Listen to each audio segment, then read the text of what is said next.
Los tres chanchitos. Bienvenidos, chanchiteros del universo. Comienza Los tres chanchitos. Hola, Hola, chanchites del universo, y bienvenidos al Tres Chanchitos 71, un podcast patrocinado por el Plan Propio de Investigación del Vicerrectorado de Investigación, valga la redundancia, de la Universidad de Sevilla y que se aloja en Sevilla Web Radio. Y como todos estaréis esperando... Bueno, y otras plataformas, ¿no? Y otras plataformas, en iVoox, en iTunes estamos. También. En todos lados, nosotros en todos lados. Y como estaréis ya todos nerviosos con un papel preparado para apuntar todas las propiedades maravillosas del número 71, procedo a ello. En el 71... el 71 huele muy bien. Bueno, el 71 es un número primo. Entonces ya... Chiste del amoníaco, que es muy bueno, otro día lo cuento. El mejor chiste del mundo, El ¿no? mejor chiste del mundo. Es que para los que no lo sepan, Clara Grima cuenta como 5 o 6 veces, como 5 o 6 chistes cíclicamente, todos los días. Y... Exagerado. ¿Estoy exagerando mucho, Enrique? No. Y siempre el último que cuenta es el mejor chiste del mundo. Pero este del amoníaco es el mejor chiste del mundo. Pero vamos con el 71. El 71, como decía, es un número primo. Y por tanto, ¿cómo será? ¿Defectivo? ¿Abundante? ¿Perfecto? Hombre, si el número primo es muy fácil, solo tiene Por el eso, 1 como divisor. Exactamente, defectivo es que la suma de sus divisores, Propio, quitándolo a él. quitándolo a él, es menor que el número, y como es primo, pues el único divisor que tiene, quitándolo a él, es el 1, con lo cual 1 es más chico que 71, defectivo. Bueno, pues aparte de esa propiedad, tiene otras propiedades muy interesantes, es un número diabólico. ¿Y qué significa diabólico? Un ¿no? número diabólico es un número que tiene una cantidad par de unos en su expresión binaria. ¿Y si tuviera una cantidad impar? Ay, ya me has cogido, ¿cómo se llama? El otro día lo dijimos porque el 70, claro, el 70 que es el anterior, le falta, como es par, tiene ¿Será un cero. angelical o algo así? Odioso. ¿Odioso o diabólico? O sea, esas son Esto es en binario, o puede ser odioso o puede ser diabólico. efectivamente, si tienes un Lo número... cual tiene una cierta componente ahí que tiene cierto interés, ¿no? Claro, porque que odia el binario, que ha puesto estas propiedades a un tío que le parece que escribir las cifras en binario es o diabólico O todo lo que no sea diabólico es odioso. odioso. Ah, mira, qué bien traído, qué bien traído. Bueno, pues es un número diabólico porque tiene, ya hemos dicho, un número par de unos en su expresión en binaria. Tiene un gemelo primo, tiene un primo gemelo, que es el 73, el 71. Los primos gemelos son primos que están a distancia 2, porque a distancia 1 no pueden estar. ¿Y puede haber primos trillizos? Buena pregunta, no lo sé, dila tú, que seguro que No. lo sabes. No. No, porque alguno de los tres ha de ser divisible por 3. Vale, porque que trillizos dices tú que estén a distancia 2, 2, 2. 2, 2, 2. Vale. Pues alguno de ellos tiene que ser forzosamente divisible por 3. Vale, yo pensaba que era trillizos, vale, pero claro, tiene que ser eso. Bueno, pues primos gemelos son los primos que están a distancia 2, porque no pueden estar a distancia 1, porque si uno es primo, el siguiente seguro que es par, porque si es primo es impar, y si el siguiente es par, pues no puede ser primo, porque divide por 2. Bueno, pues el 71 es uno de los gemelos, de los primos gemelos, y su gemelo es el 73. Es un número, el mayor primo supersingular. ¡Supersingular! ¿Qué es un primo supersingular? Los primos supersingulares son los que dividen al orden del grupo monstruo, del grupo monstruo, que es el grupo de finito más grande que existe, con un grupo que tiene un número de elementos... No, más grande que existe, no. Que se conoce. No, a la hora de la clasificación de los grupos finitos, Sí. digamos el último que se obtuvo, pero tú puedes construir grupos finitos de tamaño tan grande como quieras. Vale, pues eso. Ese es el grupo monstruo que tiene 8 por 10 elevado a 53 elementos. O sea que es finito, pero gordito. Pues si el 71 divide el orden del grupo monstruo.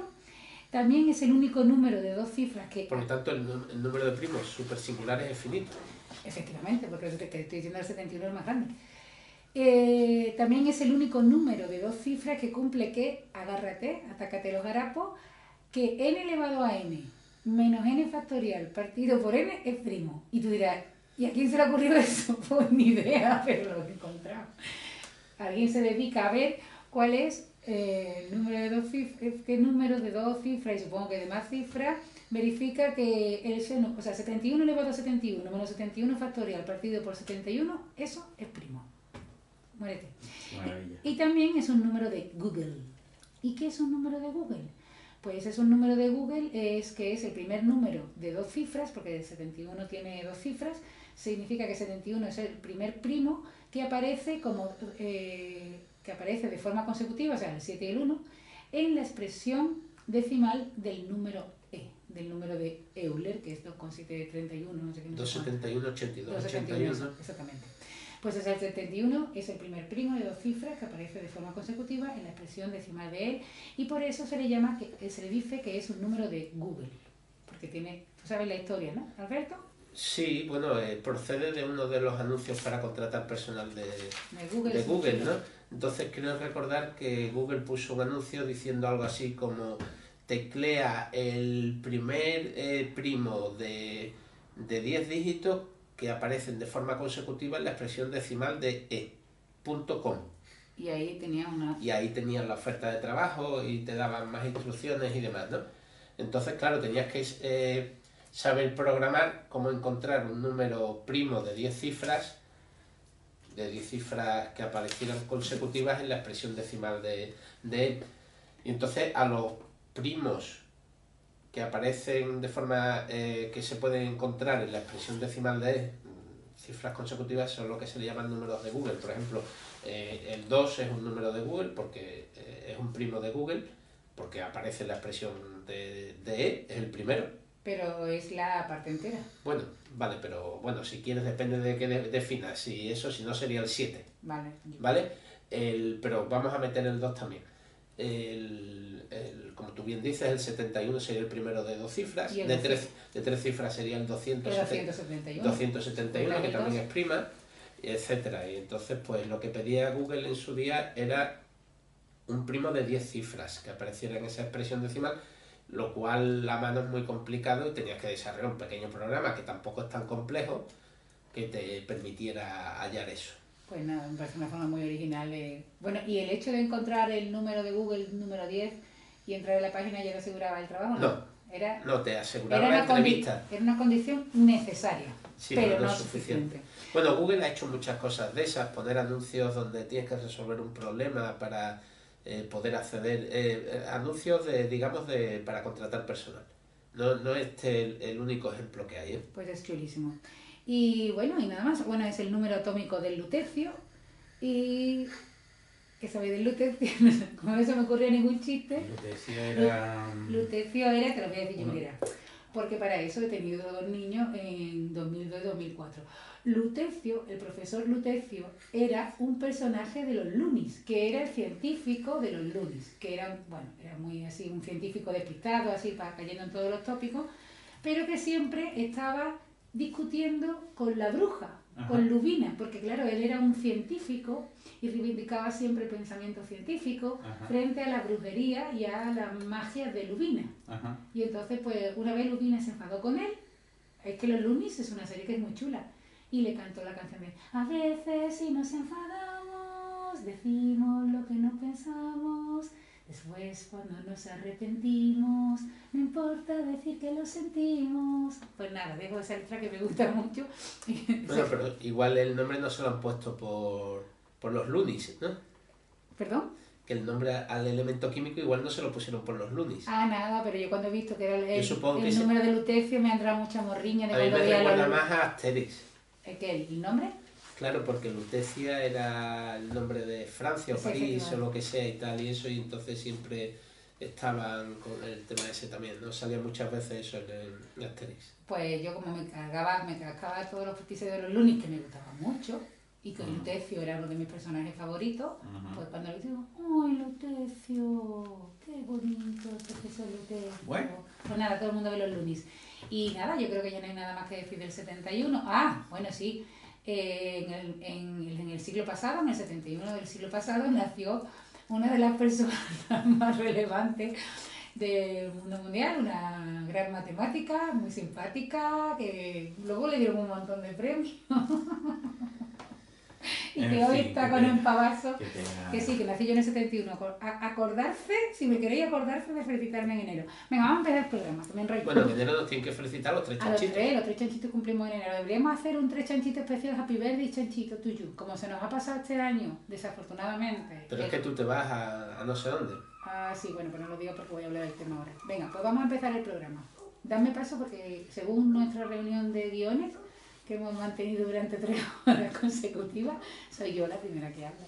¿Quién le da paso, Enrique? ¿Tú o yo? Ven, no sé. Enrique Musagori Tú dando paso. que... entonces, dalo tú. Venga, Clara, cuéntate algo.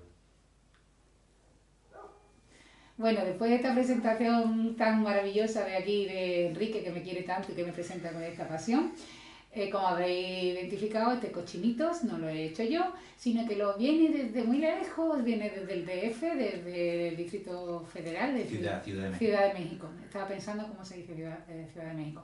Desde Ciudad de México ha cruzado todo el Atlántico y es de nuestra amiga Mucuy Guevara, nuestra amiga Cac. Mucuy Cac. Sí. ¿Qué he dicho yo? Un quick.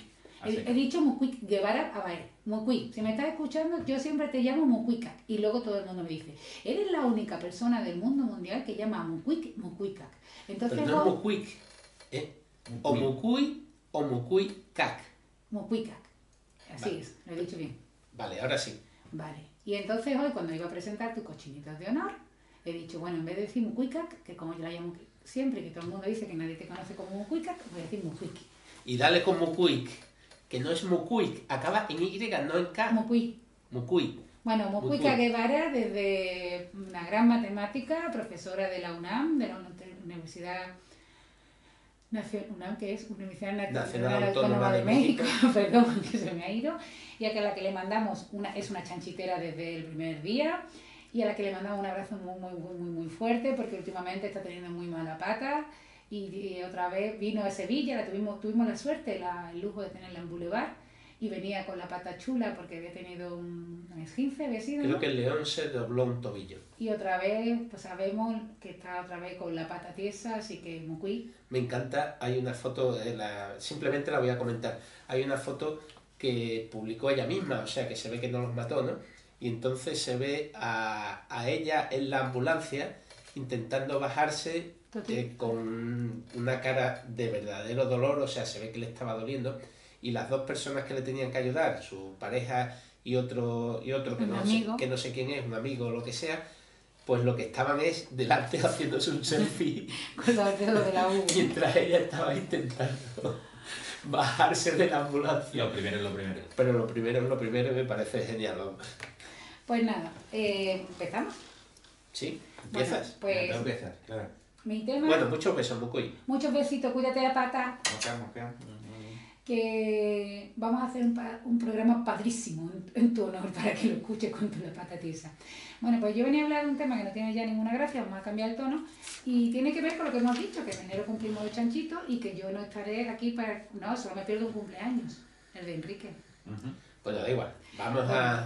Porque me han invitado a dar una charla en un seminario sobre lengua e historia española, y diréis vosotros, ¿qué vas a hacer tú allí? Pues hablar de historia de la científica de española, en Dhaka, que es la capital de Bangladesh y que es un proyecto de una cátedra, que no recuerdo ahora el nombre, pero es una cátedra de Inditex, la Universidad de La Coruña y la Universidad de Santiago.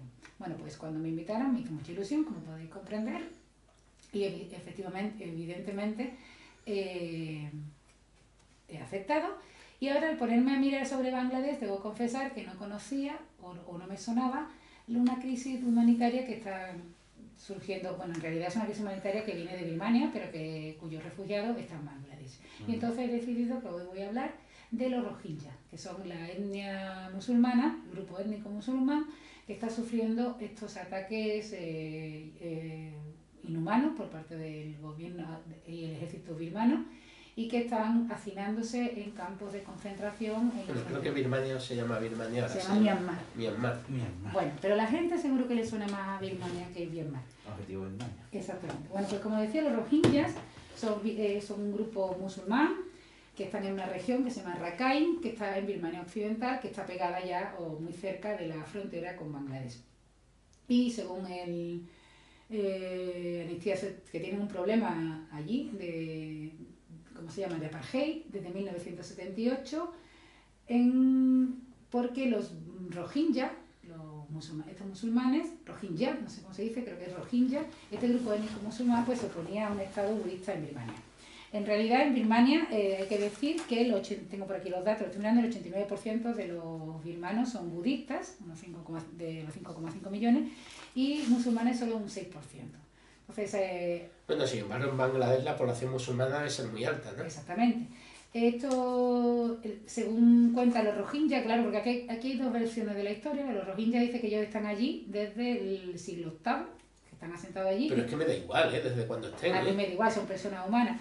Y lo que llama mucho la atención de todo esto es, bueno, como siempre, es un problema de nacionalismo, de que los birmanos, o los, ¿cómo se llama?, los mianmareños, tienen nombre de grupo de sevillana. Sevillana rociera.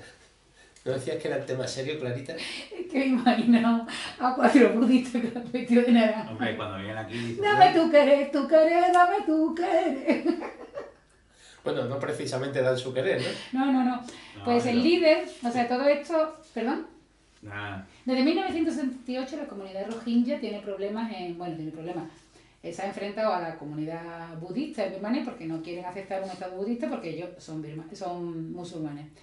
Pero el problema se incrementó en 2012 porque, según dicen, aunque no hay fuentes oficiales que lo confirman, según dicen los de Birmania, 3 rohingya violaron a una chica budista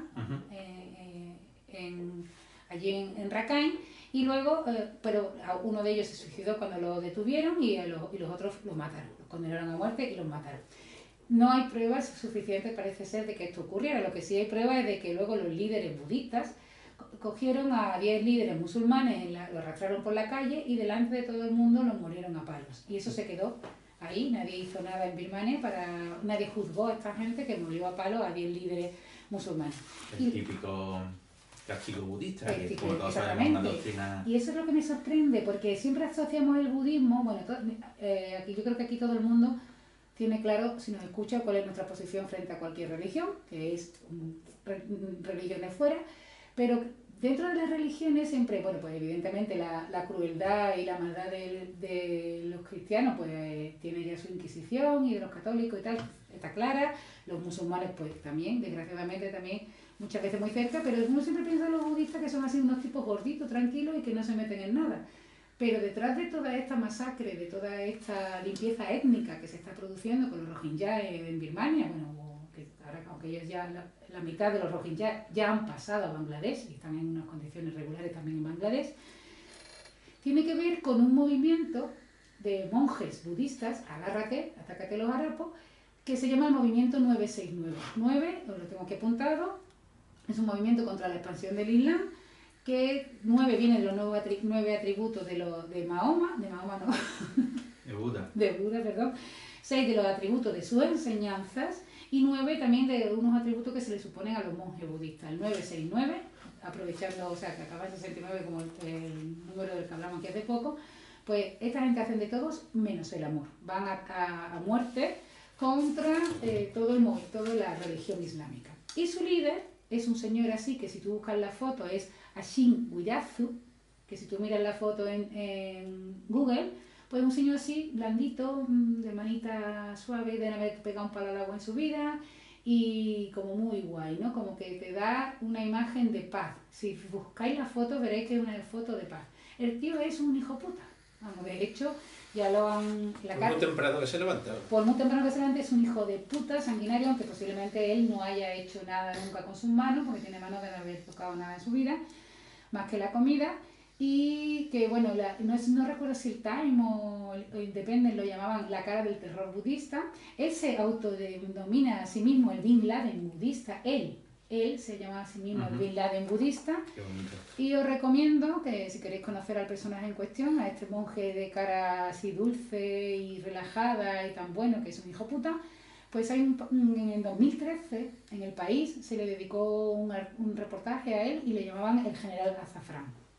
Entonces cuentan aquí en el artículo en El País, lo podéis leer, que cuando entras en el convento, ¿no? Convento no se llama, ¿cómo se llama? Monasterio, ¿no? Monasterio, normalmente los budistas sí. Eso, monasterio. Pues lo que tienen para recibirte, de que aquello parece de todo menos un sitio budista, o sea, menos un sitio budista con la imagen que tenemos de los budistas, de sitios de retiro, de paz, de bucólico. Bueno, pero también los budistas son estos que hacen lo del kung fu y demás, y que dan hostias como panes, ¿no? Bueno, pues sí. Pues dice que lo que reciben son fotos de las casas de los Rohingya calcinadas, destrozadas, Rohingya mutilados, que ellos han matado, o sea, eso es la entrada al monje budista. Y luego en otra parte pues también fotos de budistas que han sido asesinados.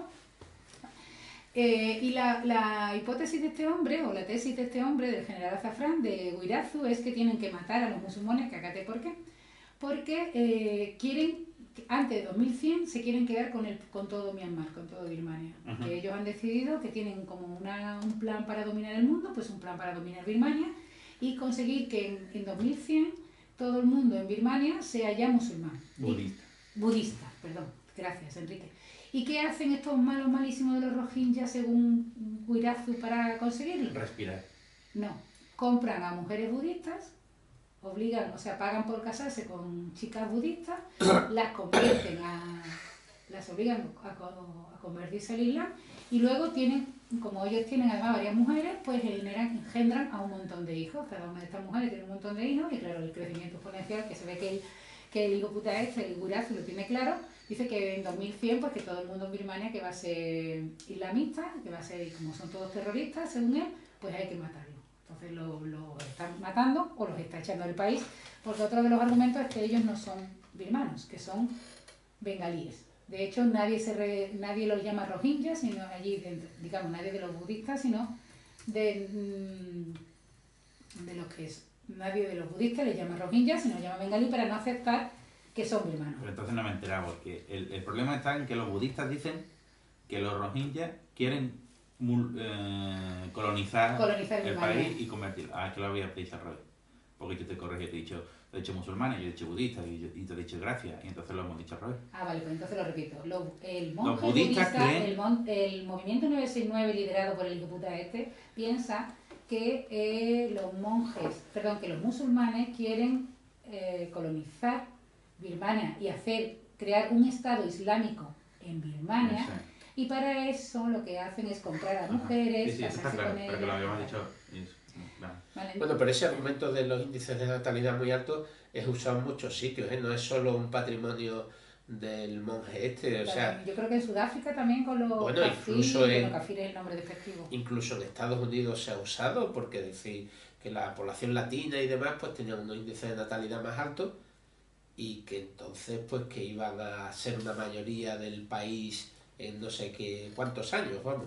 Bueno, pues claro, para asustar a la gente, porque él dice que el Guirazu, ¿cómo se llama otra vez? Que lo tengo apuntado. El Guirazu dice que ellos en realidad no tienen armas, que no tienen fusiles, que ellos no han matado a nadie, pero lo que hace es, pues que como hacen los imanes, ¿no? En los estados islámicos, en el Estado Islámico y alrededor de ISIS y Daesh, es calentar al personaje y decir, esta gente, mira lo que hacen. Pero no hace falta fusiles para matar a alguien, ¿eh? O sea que básicamente la crisis de los Tutsi y de los Hutus, que también fue de alguna forma propiciada por alguna religión, en este caso eran curas católicos, bueno, no exactamente, pero sí, o sea, ellos no podía haber ocurrido sin ellos. Lo que se utilizó para matar, no sé qué cifra, pero como 1 millón de personas fue machete, a machetazo. Machetazo limpio. Aquí en el ejército birmano desde 2012, a partir de la violación esta, que se supone que de la presunta violación a una chica budista por parte de los Rohingya, pues se está violando todos los derechos humanos, pues con violaciones masivas, con infanticidios, decapitan a niños, les queman las casas, y ahora el gobierno los está obligando a los que todavía están, bueno, de hecho, desde entonces casi todos los han ido metiendo como si fueran patos o como si fueran cerdos, los han ido metiendo en campos de refugiados, les ha ido quitando el derecho a la educación, o sea, los tienen en guetos. Desde entonces a los Rohingya no pueden volver a sus aldeas, o sea, están allí pues como estaban los judíos, durante el Tercer Reich, pues así tienen a los Rohingya allí y sin que la comunidad internacional pues se preocupe mucho por el tema. De hecho, la presidenta de Birmania, que no sé si la presidenta, ¿quién es la del Premio Nobel de la Paz? No, es la ministra de no sé qué, pero que fue Premio Nobel de la Paz por luchar por la democracia en Birmania. Efectivamente. Aung San Suu Kyi o algo así, como se dice. De hecho, esto lo estoy diciendo de memoria porque no tengo ahora mismo el dato delante, pero creo que ha sido Oxford, le ha retirado un título de honoris causa a la que ha dicho Alberto, a la Premio Nobel de la Paz, por lo que está pasando con los Rohingya. O sea, ya un poco ya sí se empieza a hablar, porque ya el problema está, o la nueva crisis está, o la crisis ha incrementado, que ya digo que esto lleva muchos años ocurriendo allí en la frontera entre Myanmar y Bangladesh. En octubre de 2016, pues, los tienen como los tienen, hacinados, sin derecho a la educación, les quieren obligar a firmar una tarjeta, que no me acuerdo tampoco cómo se llama, eso sí lo tengo por aquí apuntado, para que digan que ellos no son birmanos y con lo cual poderlos sacar del país. Bueno, no me acuerdo, una tarjeta de extranjería, ¿no? Tienen que firmar una declaración de extranjería de yo no soy birmano para poderlos quitárselo de medio. Pues si tú metes a mucha gente en unas condiciones infrahumanas, los quitas de sus casas, les quemas las casas, de camino le mata a un niño o le viola a tu hermana, pues en octubre de 2016 unos insurgentes de la comunidad rohingya pues atacaron puestos de militares en Myanmar y dijeron, ¿quieto? Perdóname que te interrumpa, creo que fue la ciudad de Oxford, no la universidad. La ciudad, ¿no? Sí, gracias. Es que lo había leído en estos días, que estaba mirando mucho sobre los rohingya, pero ahora mismo no lo encontraba. Bueno, pues en octubre de 2016, como estaba diciendo, un grupo de insurgentes de rohingya pues decidieron atacar puestos militares y ya el ejército pues ya se ha venido arriba y desde octubre de 2016 están haciendo una verdadera masacre, una verdadera limpieza étnica y según Naciones Unidas en noviembre de 2017 del millón 100.000 personas rohingya que estaban ahí en la zona de Rakhine han pasado ya a Bangladesh 624.000, 625.000 rohingya a Bangladesh. O sea que estamos hablando de que están en campo de refugiados en un país que es de los más pobres del mundo, en unas condiciones... En un país que es casi un campo de refugiados. Efectivamente, y... Bueno, Bangladesh lleva desde que acabó la guerra de Bangladesh con un cierto crecimiento económico bastante continuado. La derivada del crecimiento es positiva, lo que pasa que claro, si partes de década de miseria, eso desde menos infinito, pues hasta que llegue al positivo te queda un montón. Y nada, y ahora, no sé, últimamente estos días ha sido noticia porque el señor Papa ya ha ido ahí y lo ha arreglado todo. El Papa ha ido a Birmania, se ha reunido con el general que dirige el ejército ya desde el ataque rohingya de 2016 se ha venido arriba y están haciendo brutalidades. O sea, podéis buscar por ahí noticias sobre las violaciones a las niñas, las prostituyen, bueno, a las niñas rohingya, claro está. Le cortan la cabeza a niños delante de la familia, una cosa bestial.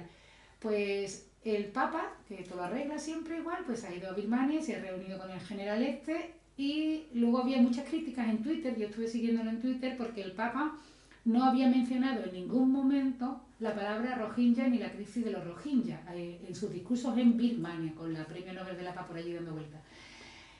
Y claro, digo, bueno, primero el Papa no tiene que hacer algo, tiene que hacer no pinta nada, no pienso que la figura del Papa no pinta nada, pero bueno, mira, ya que está allí, lo único que sí aporta es que, claro, todo el mundo está mirando para dónde está el Papa, o todos los católicos están mirando para dónde está el Papa, y bueno, está bien que vaya allí y tal, pero no ha hablado. Y luego yo ahí buscando, digo, como este hombre tiene la poquísima vergüenza de ir allí y hablar de la crisis de los rohingya, diciendo que el futuro de Birmania debe ser la democracia y la paz. Y es que por lo visto tenía amenazas ¿de quién? De monjes budistas, de si hablaba de que no va, si se le ocurría mencionar a los rohingya allí. O sea que todo queda en casa. Un papa católico va para allá, luego los budistas le dicen tú no hables de los musulmanes, todo muy normal. Luego sí que ha hablado de los rohingya cuando ya ha cruzado la frontera y se ha ido a Bangladesh y ha dicho que hay que colaborar y que hay que ayudar a la comunidad rohingya. Bueno, no sé, ahí están. Bueno, es complicada también la situación del Papa, o sea, yo lo que no sé tampoco qué pinta allí, porque pinta la cantidad de población católica que puede haber en Birmania y en Bangladesh debe ser bajísima, pero bueno, me da igual, pero el foco, pero tampoco puede ser, sí, pero ya lo ha puesto en cualquier caso, lo que tampoco puede ser es que él ahora haga unas declaraciones y eso desate todavía más iras contra los rohingyas porque lo acusarían a él, o sea que es una posición un tanto incómoda, ¿eh? Hay que reconocerlo. No, yo estoy diciendo que a mí me parece que el Papa no pintaba nada y que luego he dicho, bueno, pues durante 2 o 3 días, como el Papa lleva una legión de periodistas detrás, pues la gente ha mirado para Bangladesh, ha mirado para Birmania y ha mirado para la crisis de Rohingya. Y desde luego va a tener más repercusión que todo lo que yo cuento en los 3 chanchitos. Hay un artículo en El Mundo que es de hace pues 2 días, creo que es, del 4 de diciembre básicamente, de Javier Espinosa, que se llama En la frontera invisible de la apartheid de los Rohingya, que os recomiendo. Y ya para terminar, me pongo a leer este artículo que explica un poco mejor, muy bien y detallado, más tranquila, toda la crisis Rohingya. Te pone, pues me he ido a los comentarios, vamos, no es que yo vaya nunca a los comentarios porque paso los comentarios, pero el comentario es el siguiente, que me lo he encontrado. Lo que habrán tenido que hacer para cabrear a tanta gente de paz absoluta como los budistas. A ver si nos damos cuenta de que la islámica es una sociedad incompatible con los demás. Bueno, pero eso también... ¡Muérete! No, pero la gente en internet, o sea, los comentarios es siempre igual, o sea, métete en Meneame, métete en todo esto. La gente que hace comentarios no creo que merezca más... La pena, sí, tiene razón. Que se le dé más altavoz a ellos, vamos, ya están... Vamos, está bien porque se hace una labor social, porque si no estarían... Pegando mendigos en la calle. Bueno, el caso que lo dejo por aquí y os animo por favor a que entréis en la página de ACNUR o en la página de UNICEF y que ahora que vaya a gastar tanto en Navidad, de lo que vaya a gastar, porque ahora que no tenga para gastar, pues que regaléis cositas más baratitas, que al final los regalos lo único que te importa es la intención que hayáis pensado en ti y que hayáis importado a ti. Sí, eso es lo que importa. Y que de la bolsa de dinero extra que iba a ir a dedicar a las Navidades y al consumismo propio de estas fechas, pues que penséis en hacer una ayuda. Podéis hacer ayudas puntuales tanto en ACNUR como en UNICEF, y si hacéis socio de alguna de estas ONG, pues mejor que mejor. Lo dejo por aquí, ¿vale? Y le doy el paso al siguiente chanchito, que hoy es Alberto. ¿Qué nos traes, Alberto? ¡Cochinitos! Pues yo lo que os traigo es alguna historia personal. Venga, ¿eso no era para el 69? No, eso es otra cosa, eso no tiene nada que ver. O sea, lo que quisiera hablar pues es de algo que ocurrió y lo acabo de borrar, pero vamos, que a ver si lo encuentro. Bueno, pues lo he borrado. Pues muy bien. No, lo tengo aquí. Algo que ocurrió en agosto de 2016. En agosto de 2016, ¿qué fecha fue? Yo estaba en Japón. Y entonces en esa fecha, un tifón tropical... De mierda, porque no... El tifón Minduya, ¿no? Minduya, pone aquí, no sé... Que no era Minduya, porque es que nosotros también estábamos contigo en Japón. Ya. ¡Que viene Mindusa! Y dio un poco uno de los 3 que es de sexo femenino, vamos. Hombre, yo tenía que buscarme un búnker, a ver, que es lo normal en esa situación, que iba con mis 2 niños. O un paraguas.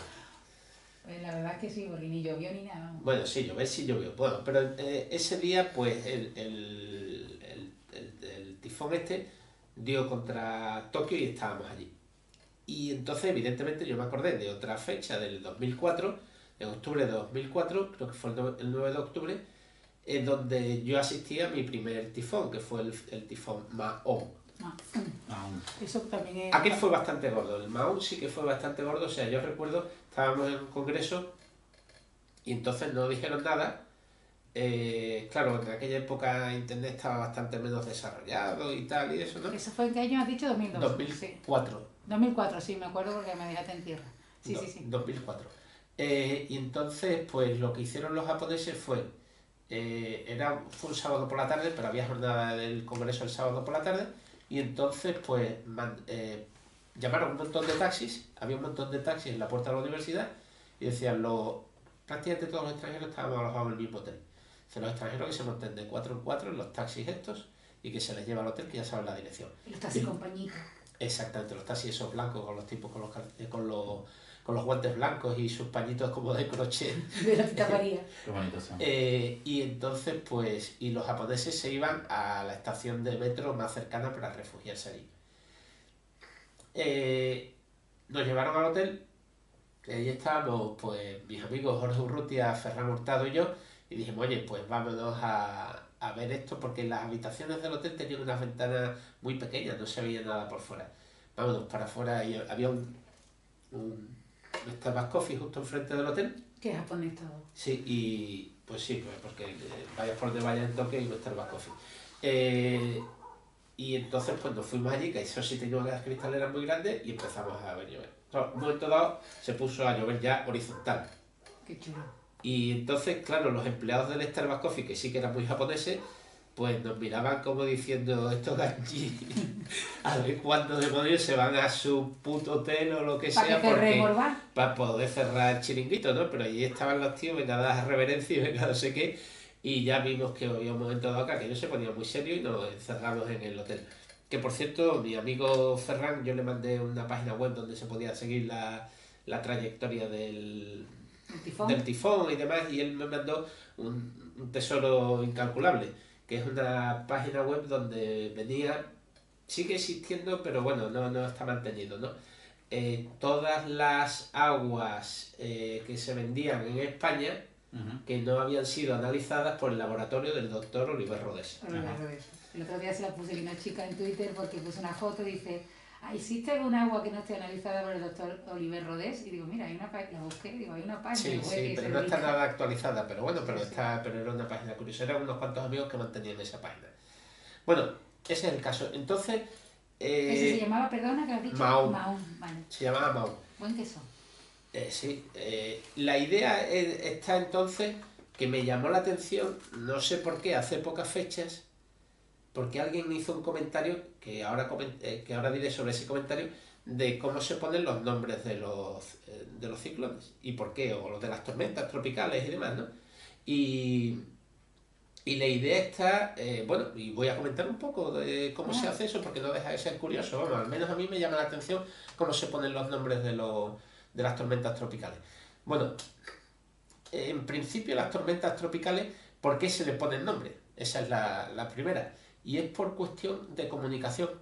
Porque si se le pone ES2247 como hacen con los planetas y eso, ¿no? Y cosas de ese estilo, eso no hay quien se acuerde. O sea, ya los planetas, el sistema planetario este que está muy cerca de la Tierra... El TRAPPIST, ¿no? Sí, el TRAPPIST. Pero eso es muy fácil, ABCD. Bueno, ya, pero vamos, pero que por eso, porque tú te acuerdas que era ABCD, pero si no, vaya usted a saber, ¿no? Mientras que si le pones Júpiter, joder, que Júpiter tiene un nombre, vamos, o sea, que pues incluso, por ejemplo, Plutón, o sea, que ni es planeta ni es nada, según el... Para mí siempre lo será. Sí, nosotros somos muy de Plutón. Somos un plutoniano. Pues, pero entonces le empezaron a poner nombres por eso, y hubo un señor, Wells o algo así, que a final del siglo XIX, meteorólogo en Estados Unidos, que empezó a ponerle nombres. Ya había algunos que se le ponían nombres. Normalmente se le ponían nombres, pues por ejemplo, del santo del día que aquello la liaba. Y había gente que protestaba por decir, porque ponerle algo muy malo el nombre de un santo. Claro, hombre, se ofendía tanto. Otro, dependiendo del sitio donde diera, también se le podía poner ese nombre. Pero era por cuestión mnemotécnica, ¿no? Sí. Y entonces hubo un señor que se dedicó a ponerle nombres. Pero eso más o menos se olvidó, se fue poniendo de forma no muy... Dime. A finales del siglo XIX, has dicho, sí. ¿no? Sí. Me había perdido en eso. Sí, entonces, después de la Segunda Guerra Mundial, podría decir las cifras exactas, los años exactos, pero da igual. Pues ya empezó a ponérsele nombres sistemáticamente a sobre todo a los del Atlántico Norte, ¿no? A las tormentas tropicales de la red, que depende de donde sea, pues tienen nombre distinto, se llama tifón, se llama huracán, se llama ciclón, etcétera, ¿no? Y en principio eran siempre nombres de mujer. ¿Cómo no? Eran nombres de mujer. Bueno. ¿Qué? Vale. Y entonces a partir creo que de 1979, pues ya hubo una cierta protesta y empezaron a alternarse los nombres de hombre y de mujer. ¿Y cómo se escogen esos nombres? Bueno, pues es curioso, pero está bastante reglamentado. ¿Cómo se escoge? Hay un algoritmo. Hay un algoritmo, sí señor. ¿En serio? O sea, primero hay una serie de centros que se dedican a poner los nombres a las tormentas tropicales. Pues hay hasta 13 regiones. Algunas, por ejemplo, pues La región australiana pues está dividida en 3 regiones distintas y cada uno de ellos, pues Indonesia, Papúa Nueva Guinea y Australia, le ponen nombre según donde surge cada uno de estos. Cuando surge... ¿Relacionado con el origen geográfico el nombre? No. No, Vale. no. Dependiendo de dónde tenga origen la tormenta tropical, pues hay una agencia que se encarga de ponerle el nombre. Hay otras agencias que aunque no les toque, se lo ponen. Porque les afecte a su zona y le llaman así, supongo que será por nombres más similares. Por ejemplo, Filipinas tiene su propio sistema de nombres que no está reconocido oficialmente. Pero digamos a nosotros lo que más nos suena es el del Atlántico Norte, que los pone Estados Unidos. Los pone, bueno, National Hurricane Center de Estados Unidos. Y todos los demás siguen un sistema más o menos parecido. Tienen una lista de nombres. Entonces, por ejemplo, en Asia tienen una lista de nombres, en Japón y toda esa zona tienen una lista de nombres que han propuesto, pues hay 10 nombres que ha propuesto Hong Kong, 10 nombres que ha propuesto China, 10 nombres que ha propuesto Japón. Pero quiero proponer el gobierno... Sí, la agencia meteorológica correspondiente, ¿no? Y entonces van cogiendo correlativamente esos nombres. Y cuando se acaba empiezan otra vez. O sea, hay varios ciclones Mahón que han ocurrido. O tifones. Y algo parecido ocurre, por ejemplo, en lo del Atlántico Norte, que es lo que conocemos más. Hay 6 listas. Y esas 6 listas, cada año toca una de esas 6 listas. ¿Que se han elegido? Que la han elegido ellos, como les han dado el criterio que pero la gente no va a propuesto. Criterio, o sea, no Sí, así van por orden alfabético.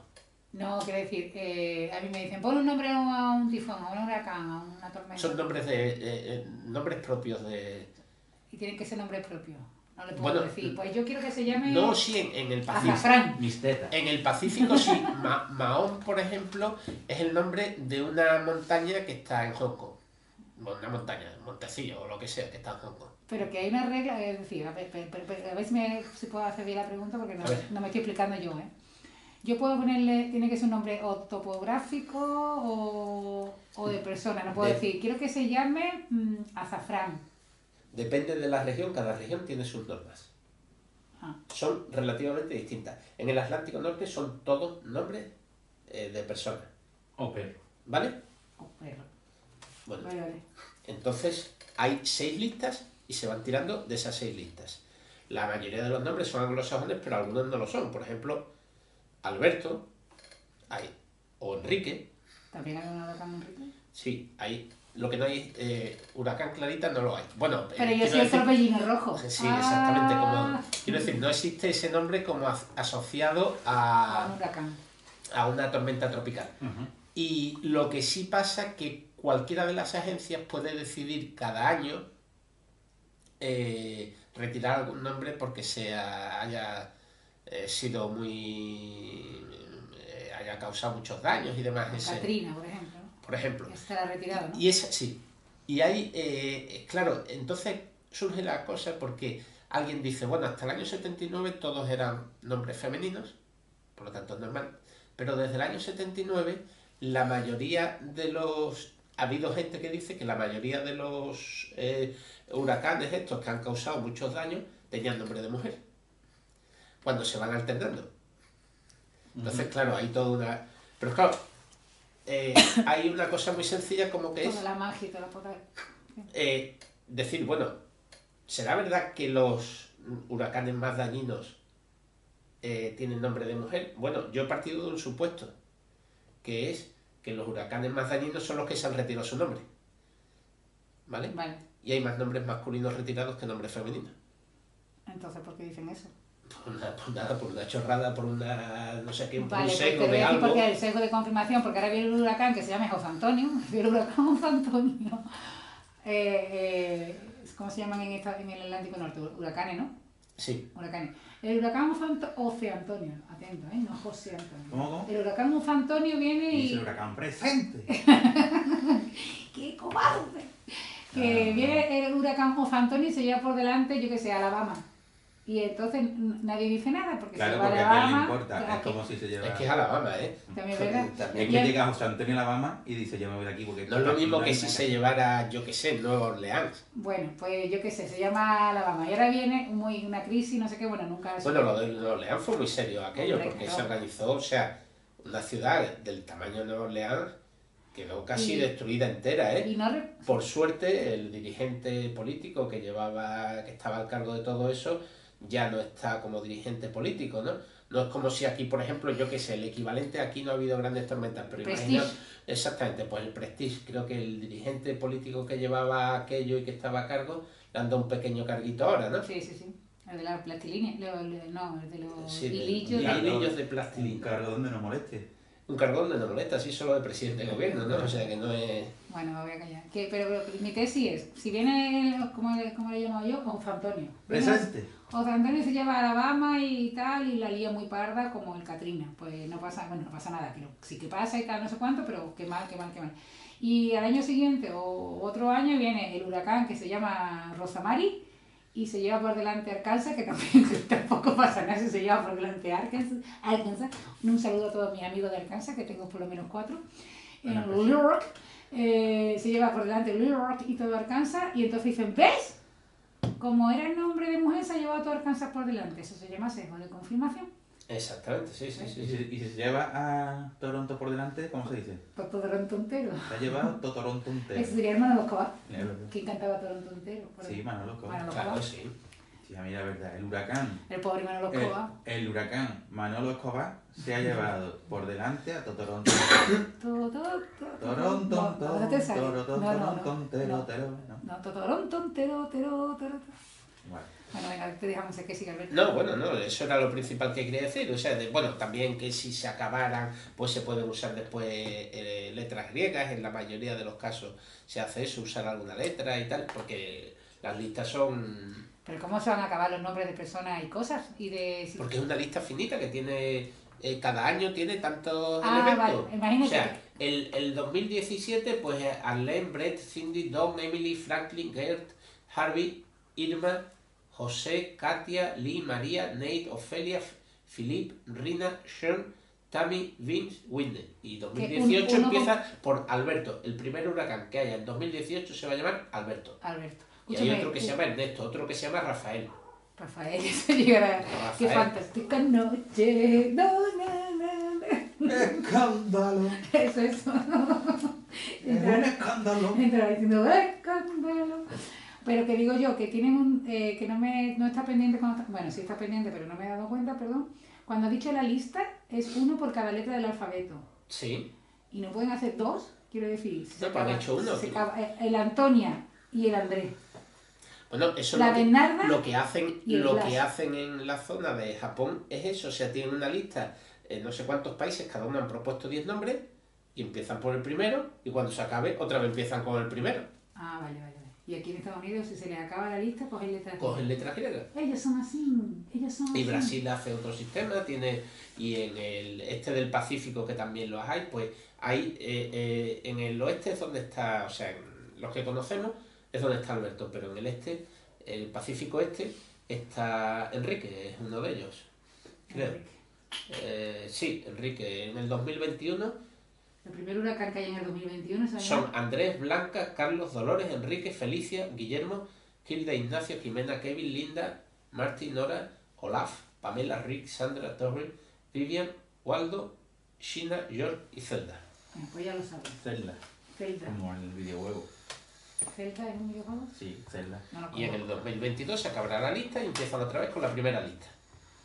Pues muy bien, ¿lo dejamos por aquí entonces? Sí, Bueno, pues como un huracán, como una ola.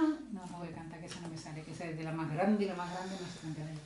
Pues nada, nos basamos del huracán Alberto al tifón Enrique. Ah, no, que tenemos un huracán porque has dicho que va a ser la costa oeste, ¿no? El de Enrique. ¿Qué más da? Pasamos al No, huracán. no, pero es huracán también, o sea, porque Sí, huracán, por eso he dicho tifón. en el tifón. Pacífico oeste, digamos, cerca de Japón y demás, se le llaman tifones, y yo creo que en el resto, no, también hay en el Índico, en cualquier sitio donde haya aguas calientes, vamos, básicamente se generan. Vale, pues pasamos al huracán Enrique y le pregunto, ¿qué nos traes, Enrique? ¡Cochinitos! Gracias, Clara, por tu amable presentación. Estoy muy contento de venir a tu programa. Es que hoy no tengo ganas de hablar, ¿eh? Pues nada, lo dejamos hasta aquí, ¿o qué? ¿Qué te pasa? ¿De todo tu griposo? ¿Qué te pasa? Sí, que me duele. Me estoy cogiendo gripe. Me ha ¿Sí? salido un Zoster en la punta. Pues no te acerques tanto el micro porque del- después otro día no lo vamos a poner nosotros. Pon una pegatina al micro, Alberto, por Pero, favor. pero como Porque digo, sepa que no, es pero suyo. eso no se pega. No. Nada, pero sí me he puesto O sea, Zovidac que... te han desarrollado una vacuna ¿Para qué? para el Asperger's. ¿Para el Asperger's? Sí, sí, creo que lo he leído en algún sitio. Otro Pero- día lo cuento. Y ahora me encuentro como derrumbado, ¿sabes lo que te quiero decir? Como si me costara levantar el micrófono y alzar la voz para Pues como te emitir mi pongas mensaje. malo te va a perder el próximo 13 de diciembre a Catástrofe Ultravioleta en Boulevard Café. Hostia, venga, de eso vamos a hablar. Vamos a hablar de catástrofe ultravioleta. Venga. A la mierda el tema de hoy, que era la energía oscura. ¿En serio? Sí. ¿Eh? La catástrofe Señores, ultravioleta. atención. Enrique ha tirado el papel que tenía preparado. Pero era de energía oscura, tampoco iba La a decir. catástrofe ultravioleta huele muy bien. Escucha, es que la catástrofe ultravioleta es un problemón. A ¿Por ver, qué? ¿Por qué? Porque cuando hablamos de catástrofe Bueno, pero ultravioleta... un momento. Si alguien quiere saber iniciarse sobre el tema y eso, en el libro El ojo desnudo de Antonio Martínez Ron, Que es uno de los componentes del Ah, podcast. que es uno de los claro. componentes Ahí de lo catástrofe explica. ultravioleta, y explica en qué consiste la catástrofe ultravioleta, que no era una tal catástrofe, ¿no? No, para la teoría era una catástrofe, para lo que pasó. Pero eso era una catástrofe porque la Teórica. teoría no era capaz de explicar qué era lo que ocurría. Espera que Enrique se está... Eso es que se me ha caído una cosa. Eso es una catástrofe para la teoría, a la naturaleza le da igual, como casi siempre. Entonces, ¿lo cuento esto? Sí, Claro. cuéntalo. Sí. Esto, la gente empezó a... Pero explica lo que le, ¿vas a explicar lo que es la catástrofe? Sí, claro. Eso es lo que voy a Ah, explicar. vale, vale. Sobre todo si lo dejamos. La gente, a partir de la revolución industrial, empezó a preguntarse cosas. ¿Qué pasa con las cosas que nosotros calentamos? Una pregunta muy legítima, ¿no? Sí, sí, sí. Estoy callada. Por las máquinas de vapor, los altos hornos y tal. Entonces, era como un temita muy importante saber cómo funcionaban las máquinas que llamamos máquinas térmicas, como una caldera de una máquina de vapor, cómo se pone en movimiento, cuánta energía de forma de calor se puede transformar en trabajo útil que mueva cosas y tal, que eran muchos, que tienen unas pérdidas enormes y tal, pero que eso hizo que se desarrollara enormemente el campo de la física que se encarga de estudiar las transformaciones entre distintos tipos de energía o que haya flujos de materia y energía y tal, que se llama la termodinámica. Termodinámica.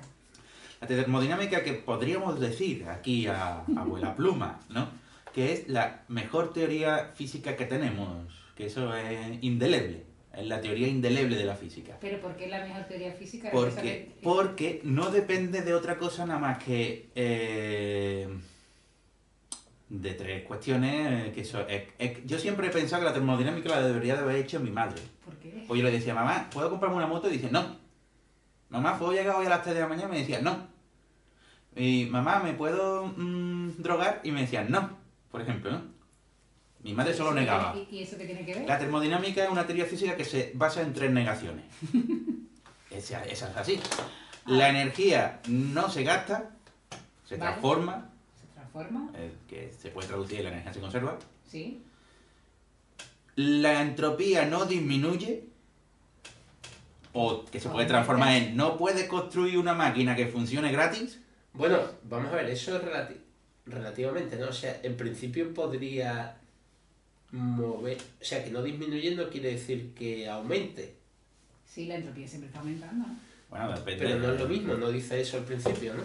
El principio dice que o se queda igual o aumenta. Eso es, pero podría quedarse igual. Sí, pero eso entra dentro del principio de la Ya. termodinámica. Ah, pues Sí. yo pensaba que la entropía siempre aumenta. Si pasan cosas, siempre aumenta. Si no pasa nada, no hace nada. Claro, claro. O sea, si se modifica, disminuye. Perdón, aumenta. Eso. Si se modifica, aumenta. Pero entonces tú no puedes construir una máquina... Claro, el problema está que como la máquina haga algo, ¿no? Si una máquina hace algo, pues entonces la entropía Aumenta. global aumenta y entonces pues tienes pérdida Tiene una de pérdida calidad y de por lo energía. tanto no se puede construir la máquina de de movimiento perpetuo. Ninguna. Entonces, no puedes construir una máquina que se mueva gratis, por ejemplo, Vale. que no te cueste energía, porque entonces si pudiera construir una, dependiendo del tipo que construyas, podrías sacar energía de esa máquina que tú has creado y tendrías energía ilimitada. Eso sería la hostia. Perdón, he dicho hostia. Y luego tenemos Es la segunda vez que se utiliza esta palabra aquí hoy. Es verdad. Y la tercera ley de la termodinámica es: te pongas como te pongas, no puede bajar la temperatura de un sistema físico por debajo de menos 273,15 grados centígrados. ¿Qué lo vamos a llamar? De cero Kelvin. Para entendernos el cero absoluto. Eso lo llamamos cero Kelvin y a ver, corre. Entonces, es una teoría muy hermosa porque no depende de absolutamente nada. No puedes hacer esto, no puedes hacer esto otro y no puedes hacer esta tercera cosa. A partir de ahí empiezas a sacar conclusiones de la termodinámica, de que si la energía va de los focos calientes a los focos fríos, etcétera, etcétera. Y todo eso se deriva de 3 leyes que son 3 negaciones. Y es hermosísima. Y de hecho, Albert Einstein, por ejemplo, dijo que si hoy o mañana descubriéramos que los átomos no existen, pues tendríamos que replantear todo lo que sabemos de la física, excepto de la termodinámica, porque la termodinámica le da igual de lo que esté hecha la materia. Ah, qué chulo. Lo único que sabemos es que no podemos hacer A, no podemos hacer B y no podemos hacer C. Y eso es así. Bueno, la parte de la propia relatividad tampoco depende tanto de la existencia de los átomos, ¿no? Bueno, pero podríamos descubrir un proceso que no se rigiera por las leyes de la relatividad. Sí, entonces, pero que la relatividad en sí... O sea, no, porque un marco conceptual. la cuántica quedaría un poquito... Sí, bueno, pero... Manga por hombro. No, pero la relatividad es un marco conceptual que no depende de nada. Está hecho para hacer cuentas. Pero podríamos descubrir algún proceso que violara los principios relativistas. Lo que no podemos encontrar es algo que viole los principios de la termodinámica. Cada vez que uno encuentra algo que viola los principios de la termodinámica se pone muy nervioso, porque ha encontrado algo gordo. Pero... Y acaba estando mal. Y no, lo que pasa es que tu teoría no lo está describiendo bien, con lo cual tienes que encontrar una nueva descripción que acomode los principios de la termodinámica, y eso es lo bonito. Y entonces, bueno, pues desarrollaron toda la termodinámica y teníamos, a finales del siglo XIX, pues básicamente teníamos las leyes de Newton, fuertotas, ahí, grandes, bien, Sí, A principios del siglo XX ya teníamos la relatividad especial, con Albert Einstein, que venía a generalizar las leyes de Newton. Y luego teníamos también el electromagnetismo de Maxwell, que nos explicaba todos los procesos electromagnéticos habidos y por haber, y por supuesto la termodinámica. Muy bien. Aparte, unos locos como un tal Maxwell también, el mismo del electromagnetismo, y un tal Boltzmann, habían empezado a tomarse en serio que la materia estaba constituida por átomos, que eso no estuvo claro hasta 1905.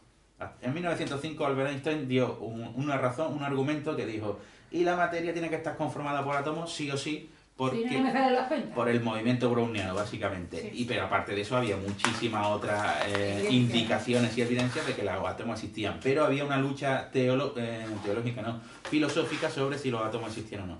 Y entonces, claro, la gente empezó a mirar con las herramientas teóricas que se disponían, las ecuaciones de Maxwell, del electromagnetismo, las leyes de Newton y la termodinámica, pues eso, lo que querían era hacer máquinas térmicas que fueran lo más eficientes posibles. Y entonces se pusieron a preguntarse cositas como, por ejemplo, ¿qué energía contendrá un horno si lo hago ideal? Es decir, que las paredes sean capaces de absorber toda la radiación que le llena, porque tú cuando enciendes un aparatito, un metal, pues se empieza a poner a calentar, se cambia de color, se pone al rojo vivo.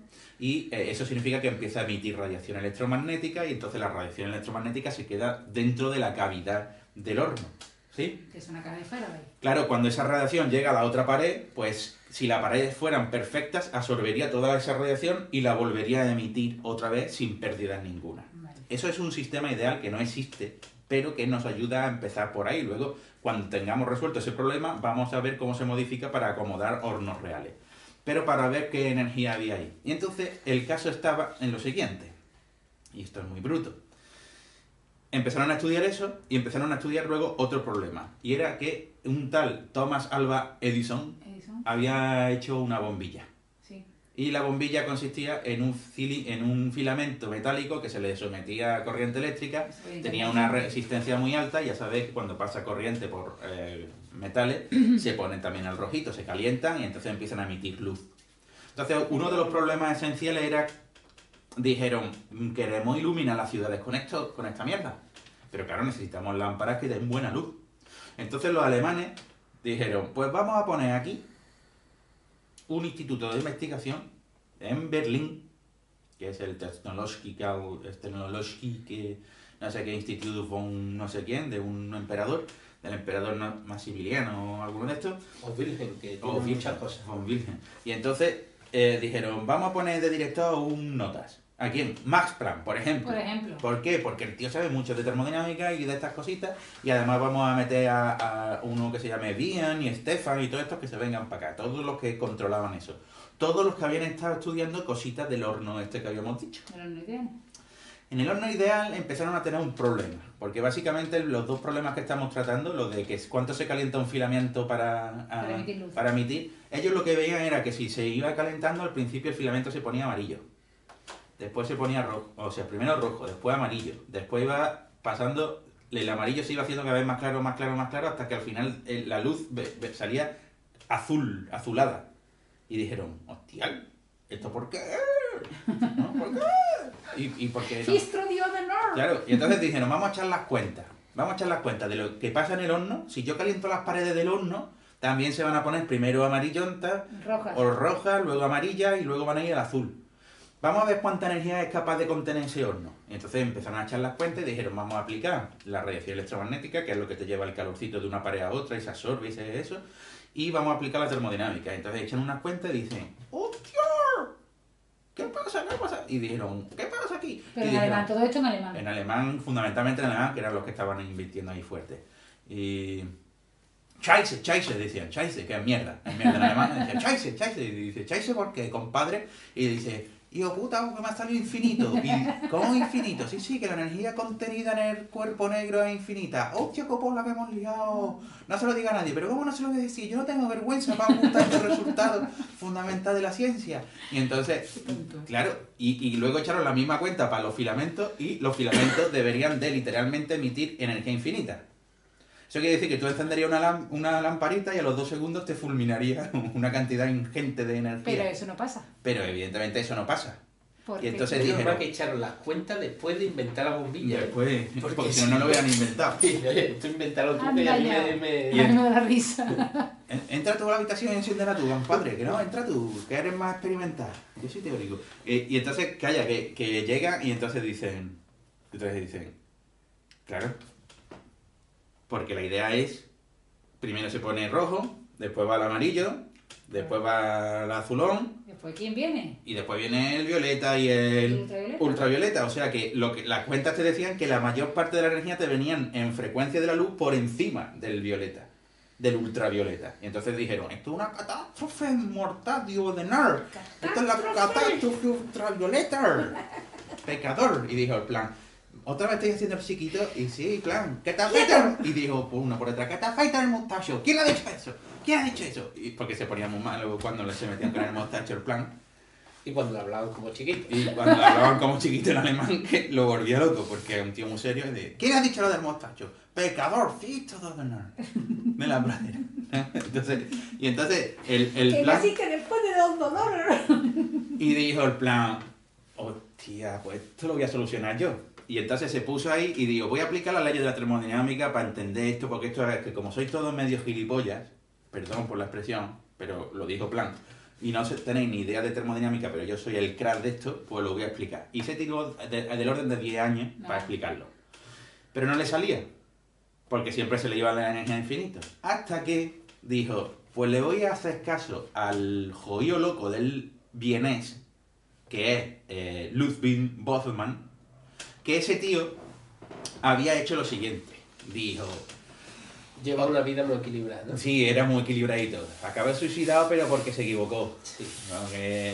Digo, me voy a suicidar para salir en los libros de historia. No, porque por lo visto, no, como la gente no se creía sus resultados, el tío además no era muy estable, pues se ve que se le juntó el hambre con la ganas de comer y cortó por lo sano.